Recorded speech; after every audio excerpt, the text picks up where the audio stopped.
सभी विद्यार्थियों का बीकॉम तृतीय वर्ष में स्वागत।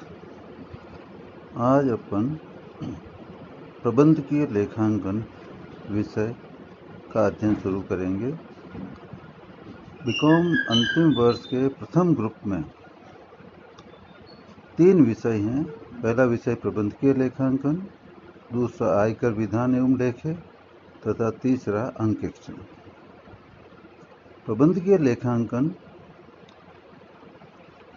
100 नंबर का पेपर है, जिसे आपको जिस प्रकार से बीकॉम सेकेंड ईयर में प्रत्येक विषय 5 इकाइयों में विभाजित थे, वैसे यह भी 5 इकाइयों में विभाजित है। प्रथम इकाई में प्रबंधकीय लेखांकन के परिचय के बारे में अपन अध्ययन करेंगे। प्रबंधकीय लेखांकन की ही एक शाखा है। अभी तक आपने वित्तीय लेखांकन, लागत लेखांकन जैसे विषयों का अध्ययन किया है।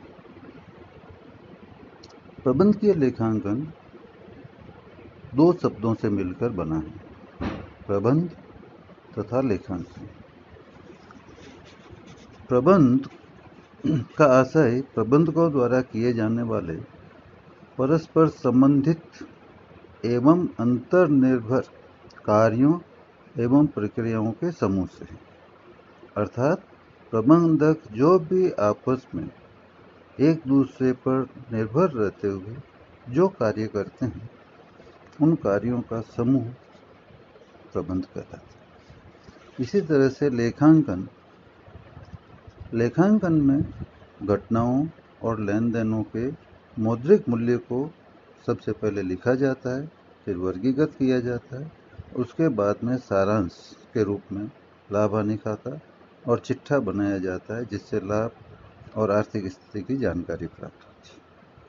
अर्थात प्रबंधकीय लेखांकन को जब अपन एक शब्द के रूप में देखेंगे तो ये कह सकते हैं कि प्रबंधकीय कार्यों को प्रभावी बनाने के लिए आवश्यक आंकड़े और सूचनाएं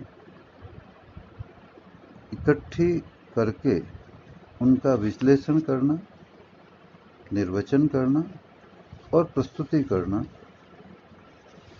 प्रबंधकीय लेखांकन है।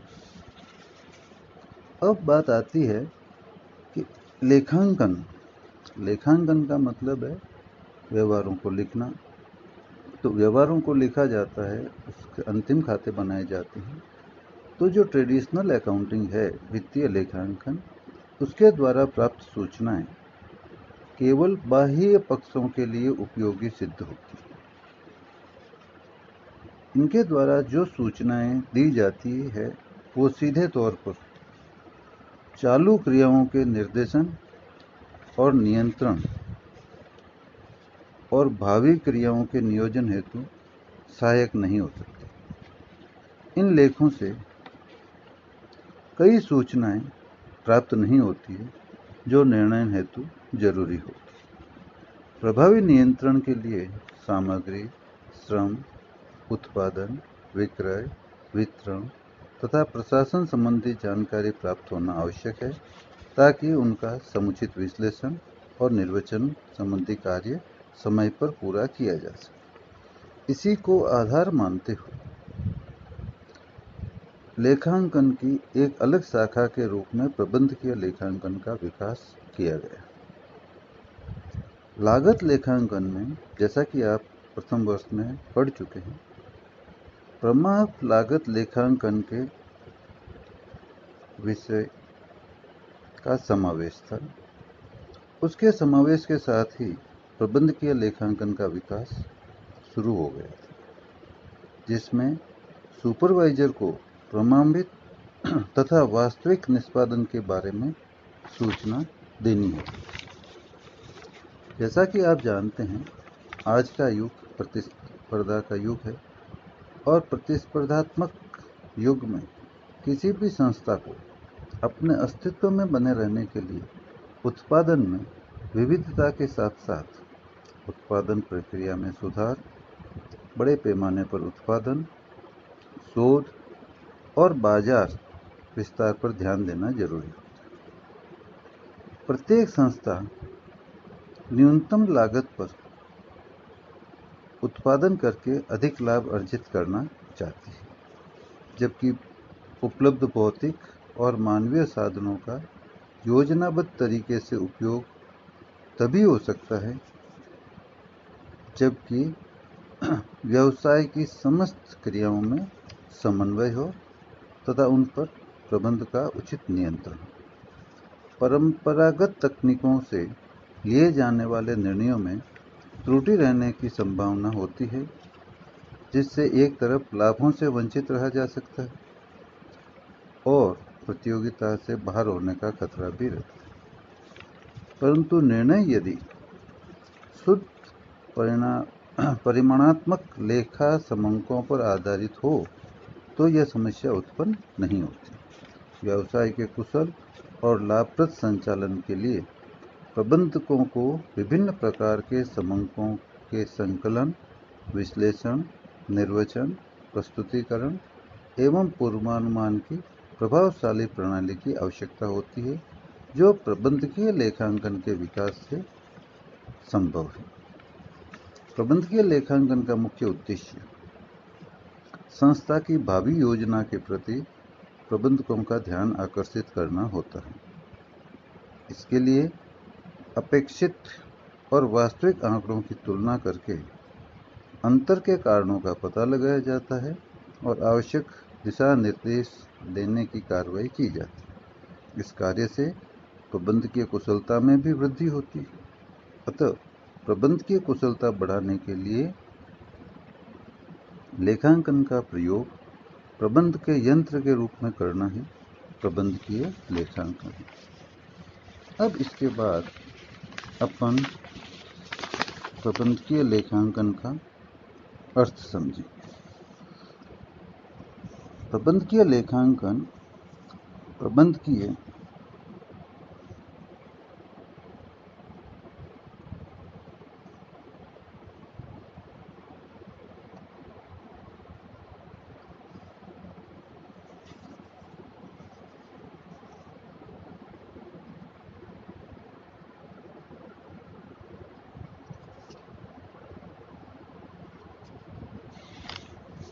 प्रबंधकीय लेखांकन में प्रबंधकीय और लेखांकन दोनों ही कार्य शामिल किए जाते हैं, जिसमें वित्तीय और लागत लेखांकन की सूचनाओं को एक व्यक्ति अपनी कल्पना शक्ति, आलोचनात्मक विश्लेषण और निर्वचन के प्रयोग से प्रबंध के लिए उपयोगी सूचनाएं प्रस्तुत करता है।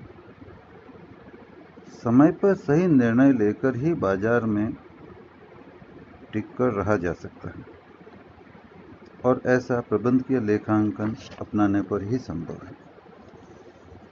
वित्तीय लेखे केवल बाह्य पक्षों को आवश्यक सूचनाएं उपलब्ध करवाते हैं, परंतु नीति निर्धारण, भावी पूर्वानुमान, निर्णयन और नियंत्रण जैसे कार्य प्रबंधकीय लेखांकन के अध्ययन से ही संभव हो सकते हैं। इसमें आंकड़ों को इस तरह से व्यवस्थित किया जाता है कि उच्च प्रबंध के लिए निर्णय हेतु कई विकल्प प्रस्तुत किए जा सकते हैं।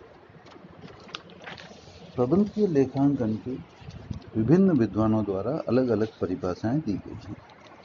अब अपन परिभाषा के बारे में अध्ययन करेंगे। जो परिभाषा आपको आसानी से याद हो जाए उसको आप याद कर लें। एक या दो लेखक की परिभाषा याद करना पर्याप्त रहता है। रॉबर्ट एन एंथोनी, जे बेटी जैसे लेखकों ने छोटी परिभाषाएं दी हैं, उन्हें आप याद कर सकते हैं। प्रबंधकीय लेखांकन की उचित परिभाषा यह है कि प्रबंधकीय लेखांकन में उच्च प्रबंध को सूचना प्रदान करने के लिए वित्तीय और लागत लेखांकन की सूचनाओं को इस प्रकार विश्लेषित एवं निर्वचित किया जाता है कि इनके आधार पर योजना बनाने, व्यय रचना करने, कार्य का मूल्यांकन करने, निर्णय लेने तथा नियंत्रण करने में आसानी रहे तथा साधनों का सर्वोत्तम प्रयोग किया जा सके। इस परिभाषा का जब अपन अध्ययन करते हैं तो 5 बातें निकलकर सामने आती है। अर्थात इस परिभाषा का अध्ययन करने से प्रबंधकीय लेखांकन के 5 तथ्य सामने आते हैं। पहला, यह प्रबंध को निर्णय के लिए महत्वपूर्ण आंकड़े प्रदान करता है। दूसरा, प्रबंध की आवश्यकता के अनुसार आंकड़े एकत्रित करके उनका विश्लेषण और निर्वचन करता है। तीसरा, सूचना प्रदान करने के लिए कोई नियम या निर्धारित प्रारूप नहीं है। चौथा, यह तकनीक प्रबंध को प्रतिस्थापित नहीं करती, अर्थात प्रबंध की जगह इसको काम में नहीं लिया जा सकता, ये प्रबंध की सहायता करती है।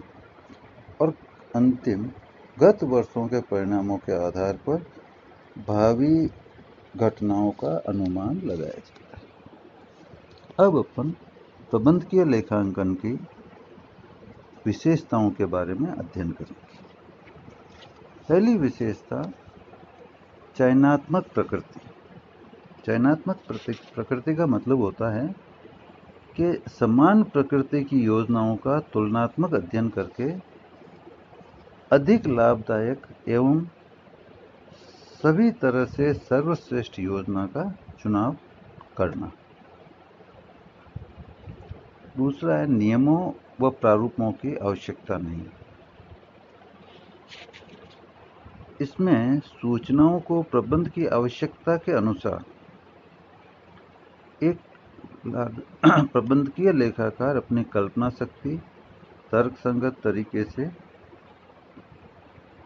प्रस्तुत करता है ताकि वो प्रबंध के निर्णय लेने में सहायक सिद्ध हो सके।